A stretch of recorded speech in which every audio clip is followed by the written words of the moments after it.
അഭിവന്യ പിതാക്കന്മാരെ, വേദിയിൽ ഉപവിഷ്ടരായിരിക്കുന്ന ആദരണീയ വ്യക്തിത്വങ്ങളെ, പ്രിയ വൈദികരെ, സിസ്റ്റേഴ്സ്, മാതാപിതാക്കളെ, സഹോദരി സഹോദരന്മാരെ, ഞാൻ ഇവിടെ നേരത്തെ പ്രസംഗിച്ചതായതുകൊണ്ട് ഇനിയും ഒരു പ്രസംഗം പറയാൻ പാടില്ല. തന്നെയല്ല, പരിശുദ്ധ ഫ്രാൻസിസ് മാർപ്പാപ്പ എല്ലാ വൈദികർക്കും ഉപദേശം കൊടുത്തായിരുന്നു 8 മിനിറ്റിൽ കൂടുതൽ പ്രസംഗിക്കരുത്.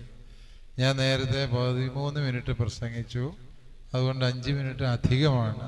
ഇനിയും പ്രസംഗിച്ചാൽ മാർപ്പാപ്പ എനിക്കെതിരായി നടപടിയെടുക്കാൻ സാധ്യതയുണ്ട് എന്നാണ് ഞാൻ വിചാരിക്കുക. അത് വളരെ നല്ല ഒരു പരിശുദ്ധ ഫ്രാൻസിസ് മാർപ്പാപ്പ ദൈവജനത്തിന് ചെയ്ത ഏറ്റവും വലിയ പുണ്യപ്രവൃത്തികളിലൊന്ന് ഈ ഒരു കൽപ്പനയാണ് എന്ന് ഞാൻ വിചാരിക്കുന്നു. ദൈവജനത്തിനെല്ലാം അത് വളരെ താല്പര്യമാണ്. തീർച്ചയായും ഈ പിതാക്കന്മാരുടെ ജൂബിലി വർഷത്തിൽ അഭിവന്യ അലക്സ് പിതാവ് രജത ജൂബിലി, ഇവരിത് നാട്ടുന്നത് വരെ ഞാൻ പ്രസംഗിക്കുകയുള്ളൂ, അത് കഴിയുമ്പോൾ ഞാൻ പ്രസംഗം നിർത്തുന്നതായിരിക്കും. അഭിവന്യ വർഗീസ് പിതാവ് നമുക്കറിയാവുന്നതുപോലെ എല്ലാവരുടെയും ഹൃദയങ്ങളോട് സംവദിക്കുന്ന വ്യക്തിത്വമാണ്. പിതാവിൻ്റെ കൂടെ ഏതെങ്കിലും വഴിക്ക് പോയാൽ നമ്മൾ സമയത്തും കാലത്തും തിരിച്ചെത്താനുള്ള സാധ്യത കുറവാണ് എന്നെനിക്ക് പലപ്പോഴും തോന്നിയിട്ടുണ്ട്. കാരണം പിതാവ് സകല കൊച്ചുപിള്ളേരോടടക്കം എല്ലാവരോടും വർത്തമാനം പറഞ്ഞ് എല്ലാവരെയും ഗ്രീറ്റ് ചെയ്തേ വരുള്ളൂ. അതുകൊണ്ട് പിതാവിൻ്റെ സ്വഭാവപ്രകൃതി ഇല്ലാത്തവർ പിതാവിൻ്റെ കൂടെ യാത്ര പോകാതിരിക്കുക എന്നുള്ളതാണ് അതിനുള്ള ഏറ്റവും ശരിയായ വഴി. കാരണം പിതാവിന് എല്ലാവരും വേണ്ടപ്പെട്ടവരാണ്, എല്ലാവരും പ്രിയപ്പെട്ടവരാണ്, ആരെയും ഒഴിവാക്കാത്ത ഹൃദയം, അതാണ് അഭിവന്യ വർഗീസ് ചക്കാലയ്ക്കൽ പിതാവിൻ്റെ ഹൃദയം എന്ന് നമുക്കറിയാം. എല്ലാവർക്കും ആ ഹൃദയത്തിൽ ഒരിടമുണ്ട് എന്നുള്ളത് സത്യം. ഏത് പ്രതിസന്ധിയുടെ നടുവിലും പുഞ്ചിരിക്കാനും എല്ലാവരെയും ചിരിപ്പിക്കാനുമുള്ള അഭിവന്യ വർഗീസ് പിതാവിൻ്റെ കഴിവ് കേരള സഭയ്ക്ക് എപ്പോഴും മുതൽക്കൂട്ടാണ്. വളരെ ചൂടേറിയ ചർച്ചകൾ, അങ്ങനെ അധികം ചൂടായിട്ടൊന്നും ഞങ്ങൾ ചർച്ച ചെയ്യാറില്ല, ചൂടേറിയ ചർച്ചകളൊക്കെ നടക്കുമ്പോൾ അഭിവന്യ പിതാവ് ഇടപെട്ട് ഒരു തമാശ രൂപേണ ഒരു മറുപടി പറയുന്നതോടെ എല്ലാവരുടെയും ഹൃദയത്തിൻ്റെ ഭാരവും ഗൗരവവും നീങ്ങി എല്ലാവരും സന്തുഷ്ടരായി തീരുന്നു എന്നുള്ളത് സത്യമാണ്. ബിഷപ്പുമാരുടെ ഇടയിലെ ഗബ്രിയേൽ ദൂതനാണ് പ്രിയപ്പെട്ട വർഗീസ് പിതാവ് എന്ന് പറയുന്നതിൽ എനിക്ക് വളരെ സന്തോഷമുണ്ട്. എനിക്ക് 9:30 ബസ്സിന് ബാംഗ്ലൂർക്ക് പോകേണ്ടത് കൊണ്ട് ഞാൻ പ്രസംഗിച്ച എനിക്ക് തന്നെയാണ് പണി കിട്ടാൻ പോകുന്നത് എന്നുള്ളത് കൊണ്ട് ഞാൻ അധികം പ്രസംഗിക്കുന്നില്ല. അഭിവന്യ വർഗീസ് പിതാവെ, അങ്ങയെക്കുറിച്ച് സംസാരിക്കാനാണെങ്കിൽ ഒരുപാട് സംസാരിക്കാനുണ്ട് എന്നുള്ളത് നമുക്കെല്ലാവർക്കും അറിയാം. പിതാവിനെ ഞാൻ ആദ്യമായി കാണുന്നത് ഞാൻ അസ്തേന്ത്യച്ചനായി ജോലി ചെയ്യുമ്പോൾ അവിടെ SH സഭയിലെ സഹോദരിമാരെ ധ്യാനിപ്പിക്കാൻ വന്നപ്പോൾ ഞങ്ങളുടെ പള്ളിമുറിയിലാണ് താമസിച്ചത്. അന്ന് മംഗലാപുരത്തെ പ്രൊഫസറായിരുന്നു. അന്ന് പിതാവിൻ്റെ കൂടെ അത്താഴം കഴിക്കുമ്പോൾ അത് മുഴുവൻ ചിരിക്കുമായിരുന്നു ഞങ്ങൾ. അന്ന് ഒരിക്കലും ചിരിക്കാത്തൊരു വികാരിയായിരുന്നു എൻ്റേത്.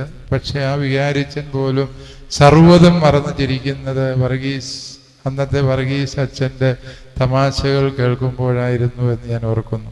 പിതാവ് മെത്രാനായിട്ടും എല്ലാവരെയും ചേർത്ത് പിടിക്കുന്ന മനസ്സാണ്. പ്രത്യേകിച്ച് പിതാവിന് അങ്ങനെ റീത്ത് വ്യത്യാസങ്ങളില്ല, മതജാതി വ്യത്യാസങ്ങളില്ല, എല്ലാവർക്കും എല്ലാമായി തീരുന്ന പിതാവിൻ്റെ ആ മനസ്സ് കേരള സഭയ്ക്ക് ഇന്ന് അജപാലന വഴികളിൽ ഏറ്റവും അനിവാര്യമായ മനസ്സാണ് എന്ന് ഞാൻ വിചാരിക്കുന്നു.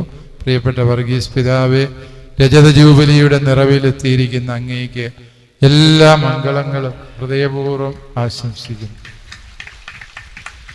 അഭിവന്യ അലക്സ് വടക്കുംതല പിതാവ്, തീർച്ചയായും മാലാഖമാരെ ചേർത്ത് പറഞ്ഞാൽ വടക്കുംതല പിതാവ് ഒരു റഫായേൽ മാലാഖയാണ്. കാരണം റഫായേൽ മാലാഖ കൂടെ നടക്കുന്ന മാലാഖയാണ്. എല്ലാവർക്കും അവരുടെ പ്രതിസന്ധികൾക്ക് റഫായേൽ കൂടെ നടന്നപ്പോൾ തോബിയാസിന് വഴി കാണാൻ പറ്റി. അവൻ്റെ അപ്പൻ്റെ കണ്ണിൻ്റെ ചികിത്സ മാറി. സാറ എന്ന ആ പെണ്ണ് 7 തവണ കല്യാണം കഴിച്ചിട്ടും വാഴാതെ പോയ ഭർത്തൃഭാഗ്യം അവൾക്ക് കിട്ടി. എല്ലാ പ്രശ്നങ്ങൾക്കും ദൈവഹിതപ്രകാരം ഉത്തരം കണ്ടെത്തി കൊടുക്കുന്ന ആളാണ് റഫായേൽ മാലാഖ ബൈബിളിൽ. എനിക്ക് തോന്നുന്നു അലക്സ് പിതാവ് ശരിക്കും കേരള സഭയിലെ റഫായേൽ മാലാഖയാണ്. അഭിവന്യ അലക്സ് പിതാവെ, ഈ 10-ാം വർഷത്തിന് എന്ത് ജൂബിലേറിയൻ എന്ന് പറയാൻ പറ്റിയില്ലാത്തത് കൊണ്ട് നമുക്കൊരു ദശരഥൻ എന്ന് വേണമെങ്കിൽ വിളിക്കാവുന്നതാണ്. 10 തവണ രഥം തെളിച്ചവൻ എന്നുള്ള അർത്ഥത്തിലാണ് ശരിക്കും അഭിവന്യ പിതാവ് കണ്ണൂർ രൂപതയെ എത്ര ഹൃദ്യമായിട്ടാണ് നയിക്കുന്നത്. ഈ 2 പിതാക്കന്മാര് ഏത് പരിപാടിക്ക് വിളിച്ചാലും ഞാൻ വരാൻ കാരണം ഈ പിതാക്കന്മാരുടെ കൂടെ നടക്കുമ്പോൾ അത്രമേൽ ഹൃദ്യതയും സ്നേഹവും സ്വന്തമെന്ന വികാരവും എല്ലാവർക്കും അനുഭവപ്പെടുന്നു. എനിക്കും അത് വളരെ സമൃദ്ധമായി അനുഭവപ്പെടാറുണ്ട്. അഭിവന്യ പിതാവേ, പിതാവിൻ്റെ സഹോദര നിർവിശേഷമായ സ്നേഹം എന്നോട് എപ്പോഴും കാണിക്കുന്ന അലക്സ് പിതാവിനെ ഞാൻ നന്ദിയോടെ ഓർത്തുകൊണ്ട് എല്ലാ മംഗളങ്ങളും ഇനിയും ദീർഘ ദശവർഷങ്ങൾ ഈ രൂപതയെയും ഈ ജനത്തെയും നയിക്കാൻ പിതാവ് ഉണ്ടാകട്ടെ എന്ന് ഞങ്ങൾ ആശംസിക്കുന്നു, പ്രാർത്ഥിക്കുന്നു. ഇതിലും വലിയ പലതും പിതാവിനെ മാടി വിളിച്ചാലും പിതാവ് മലബാർ വിട്ടു പോവുകയില്ല എന്നുള്ളതാണ് എൻ്റെ ഒരു ഉറച്ച വിശ്വാസം. പിതാവിന് എല്ലാ ഭാവുകങ്ങളും നന്മകളും നേരും. പ്രിയപ്പെട്ട തണ്ണിക്കോട്ടച്ഛനെ കുറിച്ചുകൂടി ഒരു വാക്ക് പറയണം. അച്ഛനെ എല്ലാവർക്കും ഇഷ്ടമാണ്, അതുകൊണ്ടാണ് ഇത്രയും മനുഷ്യരിവിടെ ആയിരിക്കുക എന്ന് മാത്രമല്ല, ഈ കുർബാന കഴിഞ്ഞിട്ട് സാധാരണ ഒരു മീറ്റിങ്ങിൽ എല്ലാവരും വിട്ടുപോകേണ്ടതാണ്. അങ്ങനെ പോകുന്നില്ല. കാര്യമായ എന്തെങ്കിലും ഭക്ഷണം കൊടുക്കുന്നുണ്ടായിരിക്കും ഇത് കഴിഞ്ഞിട്ട്. അങ്ങനെ ബുദ്ധിപൂർവം പ്ലാൻ ചെയ്യാൻ കഴിവുള്ളവർ അങ്ങനെയാണ്. വിളക്ക് കരുതുമ്പോൾ എണ്ണയും കൂടി കരുതുന്ന വിവേകമതികളുണ്ട് എന്നുള്ളത് സത്യമാണ്. പ്രിയപ്പെട്ട തണ്ണിക്കോട്ടച്ച, അച്ഛൻ ചെയ്യുന്ന സേവനങ്ങൾ സമാനതകളില്ലാത്തതാണ്.